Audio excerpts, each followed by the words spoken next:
हमेशा इसी कोने में यहाँ बैठते थे और कोई ना कोई उनका एक प्रश्न भी जो होता था उसमें कोई ना कोई सार होता था।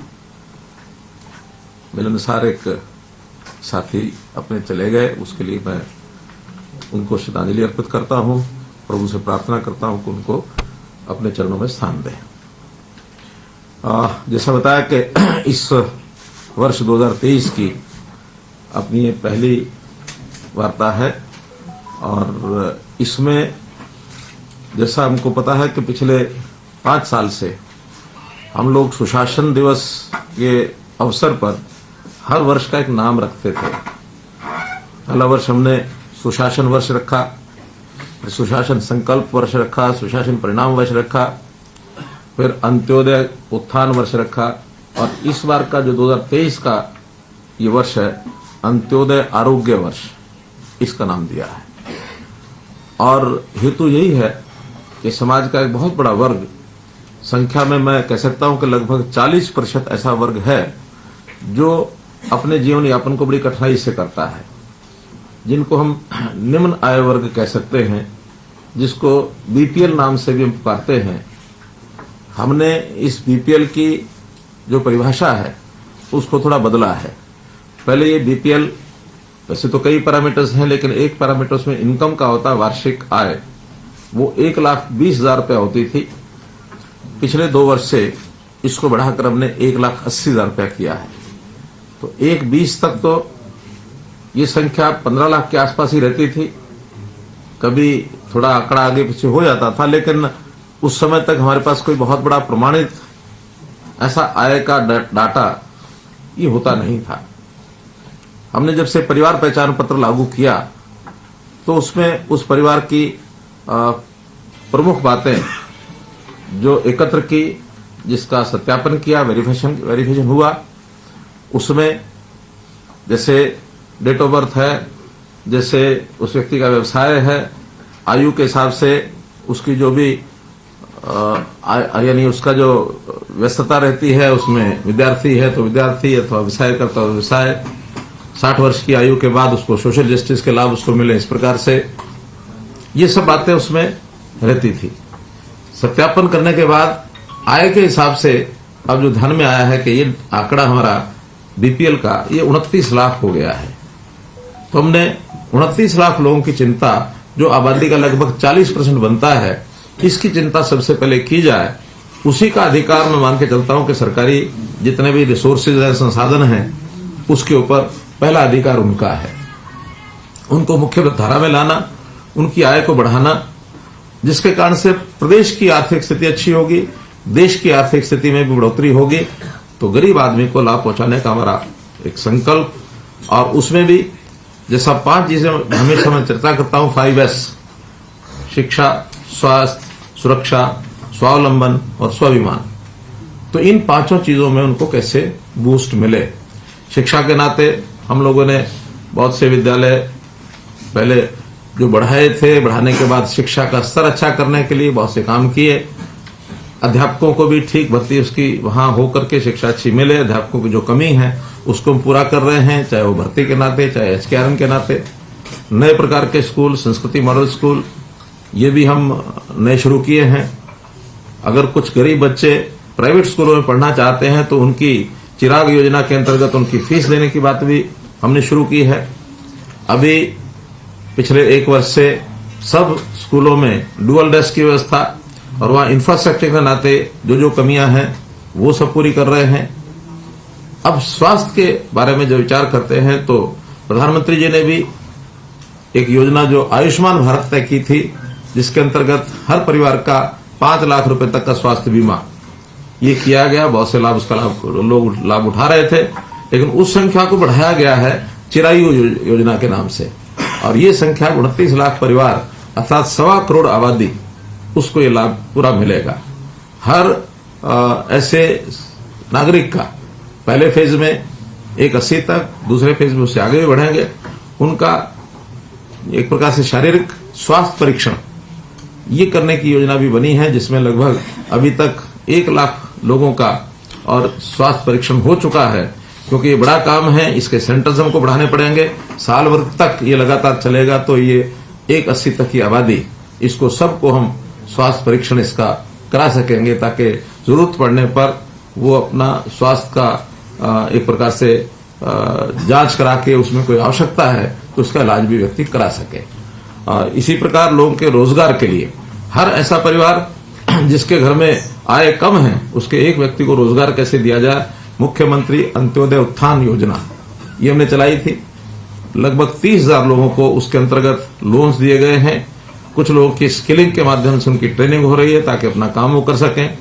HKRN जो नया एक पोर्टल बनाया है उसमें भी अभी तक 4,000 लोगों को और जो गरीब परिवार हैं उनको टेम्परेरी एक नौकरी दी गई है। तो ऐसे उनके व्यवसाय के लिए हम सारे काम कर रहे हैं। अब जो इस वर्ष के प्रारंभ में हमने कहा कि इनको सबको जिनके राशन कार्ड नहीं है ऐसे परिवारों को राशन कार्ड ऑटोमेटिकली बन जाएगा।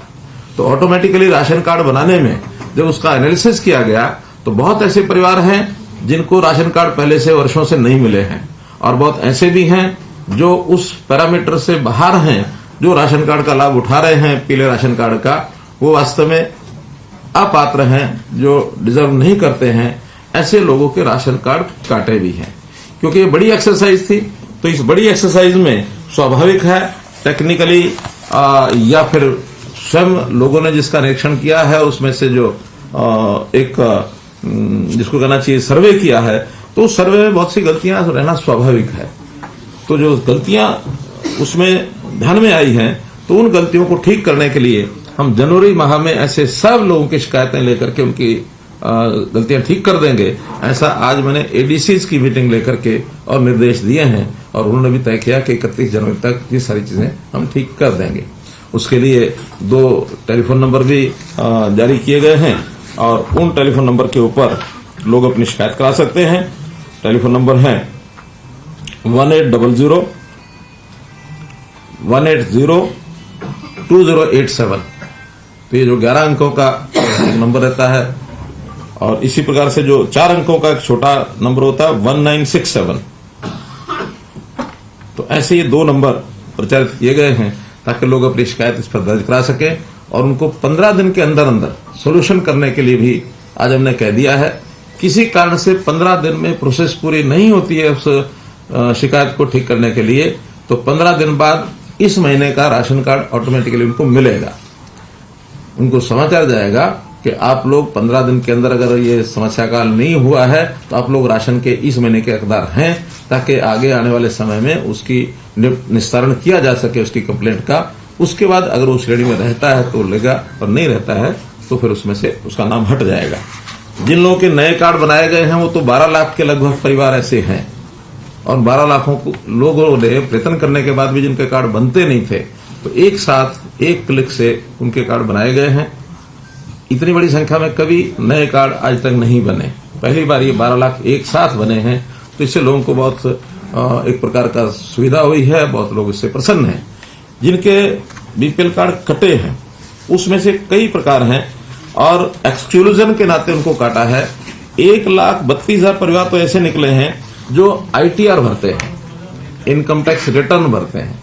अब इनकम टैक्स रिटर्न भरने वाला स्वाभाविक है कि वो इस रेंज से बाहर है तभी वो इनकम टैक्स भरता है।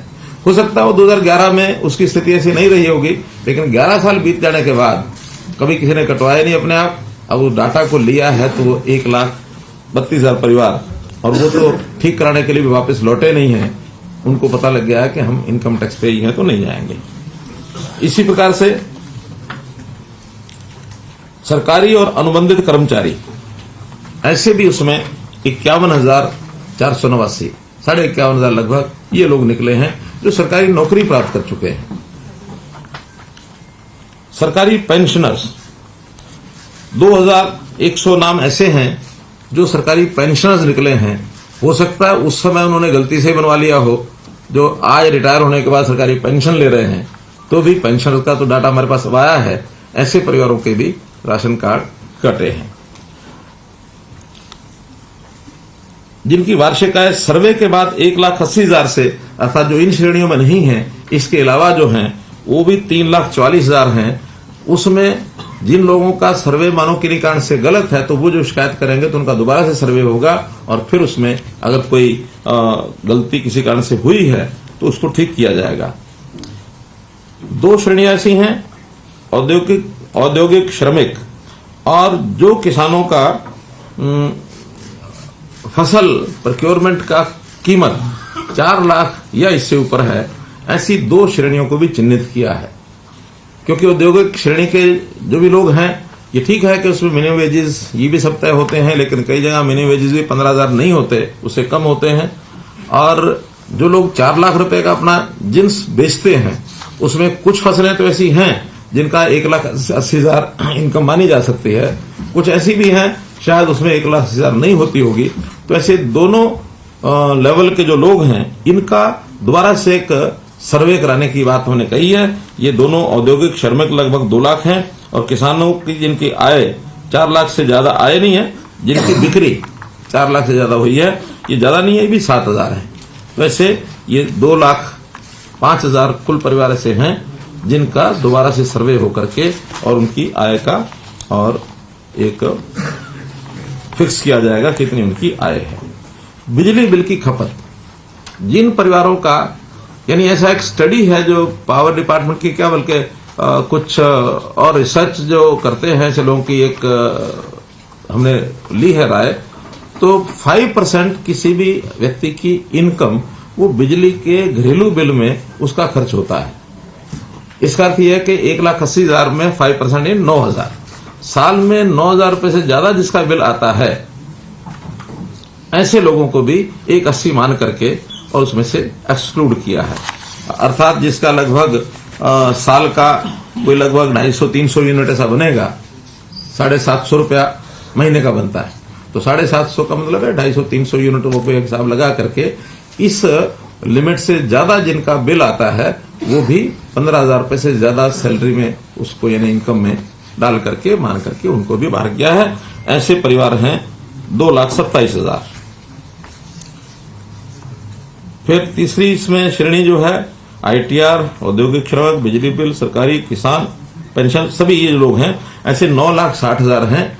इन 9,60,000 की शिकायतें 15 दिन के अंदर अगर हल नहीं होती हैं तो उनको जनवरी के महीने का भी राशन मिलेगा। आगे फिर उसको बहुत जल्दी ये पूरा करने का काम हमने किया है। तो ये एक मुख्य रूप से जो आज आपको मुझे बताना था। हम लोगों ने हर सावधानी बरती है कि किसी के साथ ऐसे ही गलत ढंग से यानी किसी का राशन कार्ड ना कटे। यानी गलत नहीं है हम, गलती होना स्वाभाविक है, गलती तो वो कहते हैं टू एयर इज ह्यूमन, गलती तो हो जाती है, लेकिन गलत मंशा नहीं है। मंशा यही है गरीब है उसको मिले, जो ठीक थोड़ा अपने लेवल पर पहुंच गया है उसको नहीं भी मिलता तो उसका हिसाब किया जा सकता है। क्योंकि मैंने हिसाब लगाया कि जो बीपीएल परिवार में आते हैं उनको मुख्य रूप से अगर ज्यादा महीने में राशन का अगर 20 किलो में एवरेज लगाते हैं तो 500 रुपये महीने का ये लाभ है, यानी लगभग 6,000 रुपया साल का ये लाभ होता है। इसके अलावा कुछ स्कॉलरशिप आदि भी हकदार वो होता है। पेंशन तो ओल्ड एज पेंशन है, पति पत्नी की आय अगर 2 लाख से ऊपर है तो नहीं मिलेगी, उससे नीचे अगर होगी तो मिलेगी, लेकिन उसका पारिवारिक इनकम के साथ संबंध नहीं है। वो पति पत्नी की दोनों की आय वो 2 लाख से नीचे रहनी चाहिए तो फिर उनको मिलती है।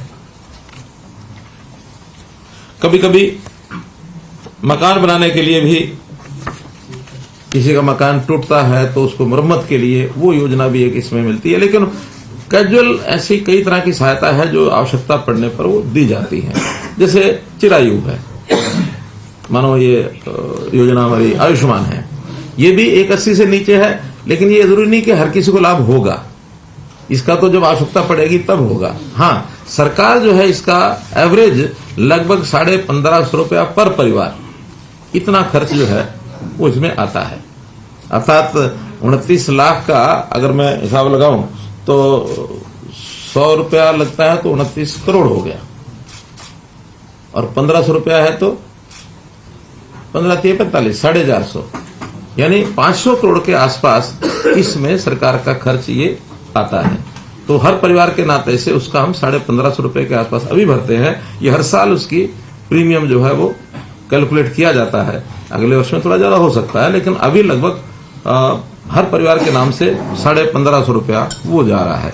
तो मोटे रूप से सारे भी लाभ हम मिला लें तो ऐसा कोई लगभग 6000 7000 रुपया साल का, 8000 रुपया साल का, इतना ही लाभ परिवार को मिलता है। तो मैं हमेशा अपील करता हूं कि जो स्वयं पैसा अपना कमाने लग गया है और वो 180 से ऊपर पहुंच गया है, तो उसको ये 8000 रुपया छोड़ करके ऐसे आदमी को लाभ दिलाना चाहिए जो गरीब है, जिसकी आवश्यकता ज्यादा है। हम तो प्रार्थना करते हैं, हर किसी की इच्छा भी होती है मैं गरीब से अमीर कैसे बनूं, तो हर आदमी आगे बढ़े और इन योजनाओं का लाभ छोड़े, इसमें हर एक को संतोष करना चाहिए। ये एक अपील भी मैं इसके साथ साथ करता हूं और इस अपील का असर भी लोगों पर होता है। कुछ ऐसे भी आह्वान हमने किया था, अगर किसी का गलत बीपीएल बन गया है 81 से नीचे, तो वो अपने आप आकर के सरेंडर भी करे। अभी ज्यादा तो नहीं, 8-10 केस ऐसे आए हैं कि जिन्होंने सरेंडर किया है कि हमारी इनकम तो इससे ज्यादा है, आपके असेसमेंट में 81 आ रही है, हमारी इनकम ज्यादा है। लेकिन गलतियां भी हैं। उन गलतियों में छोटे बच्चों के सामने भी उनका व्यवसाय लिख दिया गया, ये सरकारी कर्मचारी है, या छोटे बच्चे की इनकम लाख रुपया साल की है, 2 लाख की साल की है। तो ऐसी गलतियां होती हैं, वो गलतियों को ठीक करने के लिए हो सकता है कई लोग अपना व्यवसाय बच्चों के नाम पे करते हैं तो वो एंट्री तो हो जाएगी, हो सकता है। आपकी बात अगर ध्यान करें तो छोटे बच्चों के नाम से, जैसे मानो बैंक में अकाउंट खुलवा दिया बच्चे के पैदा होते ही, और किसी के पास पैसा है तो उसने उसके नाम की एफडी करा दी।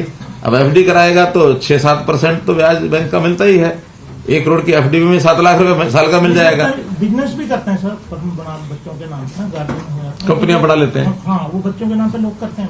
चलिए, लेकिन हमारा तो कहना है कि जो वास्तव में गरीब है उसका हक नहीं मारा जाना चाहिए, और जो अमीर है वो अगर बाहर निकलता तो कोई बात नहीं है, वो उसके ऊपर प्रभु की कृपा है, वो और आगे बढ़े, यही हमारे लिए हमारी उसके लिए एक जिसको कह सकता हूं कि कामना है, प्रार्थना है।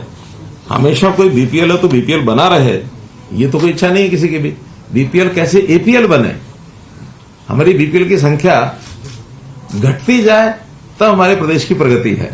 अगर बीपीएल की संख्या बढ़ जाए तो प्रदेश पीछे जा रहा है। हाँ, उसके कारण से हो सकता है जैसे 20 से 80 हमने किया है, अगर ज्यादा घटते तो हो सकता है लिमिट हमको बढ़ानी पड़ेगी, क्योंकि मैं समझता हूं कि 30 और 40% एक ऐसी संख्या होती है जिसकी मदद होनी ही चाहिए ताकि ऊपर वालों के साथ वो मिल जाए।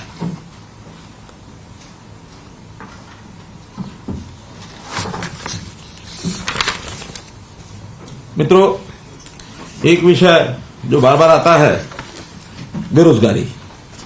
अब हम तो चूंकि अपना सत्यापित डाटा ये अपने पास रखते हैं, और इस सत्यापित डाटा में आज भी एक क्लिक से जब हम ये निकालते हैं कि इस समय जिन्होंने अपने आप को बेरोजगार डिक्लेयर किया है तो वो 6.5 लाख के आसपास लोग हैं। अब आप कहेंगे कि जब फॉर्म भराए जाते हैं ज्यादा भरते हैं, वो इसलिए भरते हैं कि हर आदमी अपने एक छोटे काम में तो लगा ही रहता है, लेकिन बाद में उसको लगता है कि मैं पढ़ा लिखा हूं, मुझे सरकारी नौकरी मिलनी चाहिए। प्राइवेट नौकरी करने वाले भी सरकारी नौकरी के लिए इच्छा करते हैं, लालयित रहते हैं। या ग्रुप डी की नौकरी करने वाला पढ़ा लिखा है, उसको लगता है मुझे सी में आना है तो सी के लिए फॉर्म भरेगा। सी वाला भी अगर बी की नौकरी निकलती है तो बी के अंदर फॉर्म भरेगा, अपने आप को प्रमोट करने के लिए। एक विषय। दूसरा, ये हमारा सारा आंकड़ा हमारे प्रदेश का, लेकिन सरकारी नौकरी में प्रदेश से बाहर के लोगों को भी अप्लाई करना उनके लिए भी यानी कर सकते हैं, कोई मनाही नहीं है, ऑप्शन है। तो बहुत ऐसे आसपास के प्रदेश के लोग भी उसमें आकर के अप्लाई करते हैं। वो उत्तर प्रदेश के हो सकते हैं, वो राजस्थान के हो सकते हैं, वो पंजाब के हो सकते हैं, हिमाचल के हो सकते हैं, दिल्ली के हो सकते हैं। हर किसी को सरकारी नौकरी का लालच होता है। अब ये अलग बात है कि हमने उसमें मेरिट के ऊपर करने का एक जो नियम है वो बहुत सख्त बनाया कि हमारे यहाँ मेरिट के बिना कोई नौकरी पाएगा नहीं। तो उसमें से थोड़ा जो कमजोर बच्चे हैं वो डिस्करेज तो हो गए हैं कि अब ऐसे नहीं भरते हैं। पहले तो हर कोई आके भरता था, रास्ते ढूंढता था, तो रास्ते सारे बंद हो गए हैं। अब हम तो बल्कि इसके लिए जो कमजोर बच्चा है, किन्हीं कारणों से पीछे रह गया पढ़ाई में, अब वो खाली रहे सारी उम्र, ऐसा नहीं है, उसको भी व्यवसाय मिले, इसके लिए स्किलिंग के काम ये हमने शुरू कर दिए हैं। और स्किल यूनिवर्सिटी के माध्यम से बहुत सी इंडस्ट्री को भी हमने लाइन ऑनलाइन लिया है ताकि वो लोग उनके साथ समझौता करके और कुछ जो उनकी आवश्यकता है उसकी स्किलिंग उन सेंटर्स में हो जाए। सर्टिफिकेशन हमारा जो विश्वकर्मा कौशल विश्वविद्यालय वो सर्टिफिकेट देगा, फैकल्टी भी वो देंगे, पढ़ाई भी वो कराएंगे और बाद में उनकी प्लेसमेंट उसी इंडस्ट्री में हो जाए। ऐसे 50 के लगभग बड़ी इंडस्ट्री के साथ भी हमारे इस स्किल यूनिवर्सिटी ने समझौते किए हैं। और इसके अलावा भी स्किलिंग के जगह जगह कोर्सेज बन रहे हैं, बढ़ रहे हैं और जिस प्रकार की स्किलिंग की आवश्यकता है, बहुत बड़े यानी स्किल की जो संख्या है ये लगभग वैसे तो 8000 की सूची है जिस प्रकार के स्किल्स सिखाए जा सकते हैं, लेकिन अलग अलग प्रकार के छोटे बड़े हैं। हम हरियाणा में भी लगभग 1500 स्किल्स तक ऐसा पहुंच चुके हैं कि इन स्किल्स के लिए और कोई ना कोई कराई जाए सिखलाई। तो ये सारा काम भी हम कर रहे हैं। तो बेरोजगारी वास्तव में जो CMI और ये सारा बार बार मैं कह चुका हूं, अपनी ओर से ही कह रहा हूं कि ये हमेशा कभी 28% तो कभी 35% तो कभी 32%। एक समय ऐसा भी था जब 2017 में इन्होंने 2% भी कहा था कि हरियाणा बेरोजगारी दर 2% है। अब कब 2 हो जाती है और कब एक ही महीने के बाद 38 से और 27 पर आ जाती है। इनके खिलाफ कोई कार्रवाई करी नहीं है पिछले 5 साल। मेरी इतनी कार्रवाई कि मैं आप लोगों को बताता हूं, आप आगे बता देते हैं, लोगों को पता लग गया है। और वो सरकार के ऊपर बदनाम कर रहे हैं प्रकार से। अगर ये मैं कहता हूं जनता ठीक से समझ जाए, ये जो करें इनको उल्टा पड़ेगा। यानी जनता जिस बात को समझ जाती है, या तो जनता की भाषा ये बोलेंगे और जनता की भाषा ये नहीं बोलेंगे तो जनता इनको छोड़ेगी और उनको जनता छोड़ दे तो हम भी चाहते हैं। विपक्ष की बात कर रहे हैं तो नहीं की कर रहा हूँ, बात CMI की हो रही थी। नहीं, CMI की बात भी हम आपके माध्यम से जनता को बताते हैं और जनता अगर समझ जाए कि CMI वाला जो विषय है ये एक प्रकार का वो गलत बोलते हैं और हर बार बोलते हैं और बड़े बड़े नेताओं से बुलवाते हैं, तो ये जनता को समझना जरूरी है। इसका डाटा उठा लेते हैं, ये कहां से उठाते मालूम नहीं, लेकिन करते क्या है, CMI के एक सैंपल 25-50 लोगों को मिल रही है, 25-50 लोगों को मिल रही है और कोई भी कंपनी 25-50 लोगों को मिलेगी तो उनके सामने सबसे पहले कौन आएगा? जो घूम रहा है खाली। टेलीफोनिक सर्वे भी। अब वो किसी ऑफिस में जाकर नहीं पता करेंगे, वो किसी खेत में जाकर नहीं पता करेंगे, वो किसी दुकानदार पर जाकर नहीं पता करेंगे। पार्क में लोग घूम रहे हैं वहां पूछ लिया, सड़क किनारे खड़े हैं वहां पूछ लिया। तो पार्क में घूमने वाले, सड़क किनारे खड़े होने वाले, मौज मस्ती करने वाले, पर हम लीगल कोई एक्शन नहीं, ये हरियाणा के साथ ही भेदभाव कर रहे हैं सर। जैसे गुजरात का हमने 2-2.5% गुजरात उत्तर प्रदेश का भी मैंने बताया हमारा भी 2% बताया था, कुछ गड़बड़ कर रहे हैं। हमारा भी 2% का भी बताया था। आपके साथ बनती नहीं। लेकिन वो हो सकता है कोई अपेक्षाएं कहीं उनसे पूरी हो जाती हो, कहीं ना होती हो। राहुल गांधी 6.5 लाख, आज से 6 महीने पहले 6.5 लाख था। अब वो अदल बदल होती रहेगी क्योंकि हर साल एक इसमें वृद्धि होती है। लगभग 4 लाख रोज नौजवान हर साल अपने जीवन को बढ़ाने के लिए अपनी एक आयु को पार करते हैं। हमारी जो जन्म दर है वो 4.5 लाख है। 18 वर्ष के बाद वो संख्या 4 लाख बढ़ जाती है।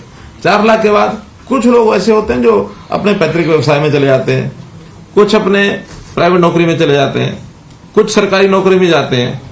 ऐसे सबका कुछ स्किलिंग करके अपना अपना काम शुरू करते हैं। यानी अब देखिए एक आंकड़ा और बताता हूं आपको मैं, 2014 से लेकर इस समय तक जो प्राइवेट इंडस्ट्री है, खास करके MSME, 50,000 से ज्यादा इंडस्ट्री हमारी लगी है और इसके अंदर जो टोटल रोजगार और स्वरोजगार 8 साल में 33 लाख और 6,000 लोग इनको रोजगार मिला है। अब ये 33 लाख 6,000 सारे एकदम फ्रेशर होंगे ऐसा नहीं है, हो सकता है इसमें से कुछ ऐसे भी हों एक जगह छोड़ के दूसरी जगह गए हों, उसमें छोड़ने वाला नहीं लिखा जाता, जो नया जुड़ जाता है वो है। उद्योग में 12.5 लाख है, स्टार्टअप इंडिया स्कीम में 4,000 है, स्टैंड अप इंडिया में 4,000 है, प्रधानमंत्री मुद्रा योजना में जिन्होंने लोन लिया है 16,85,000 लोग हैं। लोन लिया है तो काम के लिए लिया होगा, कोई घर के लिए तो नहीं लिया, तो इसलिए ये भी स्वरोजगार में आए हैं। प्रधानमंत्री स्वनिधि में 38,000 लोग। अब ये कौन है जो रेडी फड़ी खोमचे वाले, 38,000 वो लोग हैं।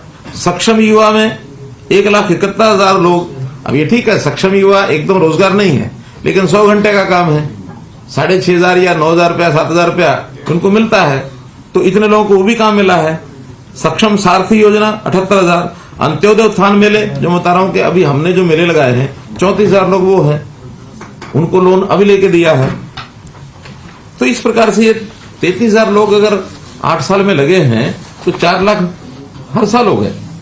सरकारी नौकरी 1 ही लाख है, तो सरकारी नौकरी में तो 1.25 लाख से ज्यादा हो नहीं सकते। हर साल 20,000, 15,000, 20,000, हर किसी की अपेक्षा ये रहे कि हम सरकारी नौकरी प्राप्त करेंगे, दैट इज नॉट पॉसिबल। इसलिए बेरोजगारी का कोई आलम ऐसा हो कि सारे लोग यहां बेरोजगार दिखाने लग गए, तो इसलिए इस विषय को, जहां तक सरकारी नौकरियों का विषय है, जिसे हमने कॉमन पात्रता परीक्षा, कॉमन एलिजिबिलिटी टेस्ट, इसका प्रावधान किया था, वो ग्रुप सी का एग्जाम हो चुका है। उसका रिजल्ट आज कल में ही आने वाला है। रिजल्ट में कंपनी ने जो हमें मैसेज हमने पूछा है कि भी कब आप घोषित करेंगे, तो उन्होंने कहा कि हमारा रिजल्ट जो परीक्षा का होता है वो तो तैयार है। अब उसमें कुछ आंकड़ा उन्होंने हमारे से मांगा हुआ है कि रिजर्वेशन जिनकी कैटेगरीज की है उनके कौन कौन से रोल नंबर हैं, और उसमें भी कुछ उनका पिछला जो बैकलॉग होता है उसके हिसाब से हमको उसकी थोड़ा निश्चित करना होता है कि भी कौन से वर्ग के ज्यादा जाएंगे, कौन से कम जाएंगे, कौन एक्स सर्विस मैन है तो कौन से होंगे, स्पोर्ट्स पर्सन है तो कौन से होंगे। वो सारा डाटा उनको उपलब्ध करा दिया है, और मुझे लगता है 1 आध दिन में सारा करके और वेबसाइट पर डालेंगे। हर कोई अपना नंबर देख करके कि कौन एलिजिबल हो गया है, यानी 50% और 40% की जो कंडीशन है वो एक उसमें डालेंगे।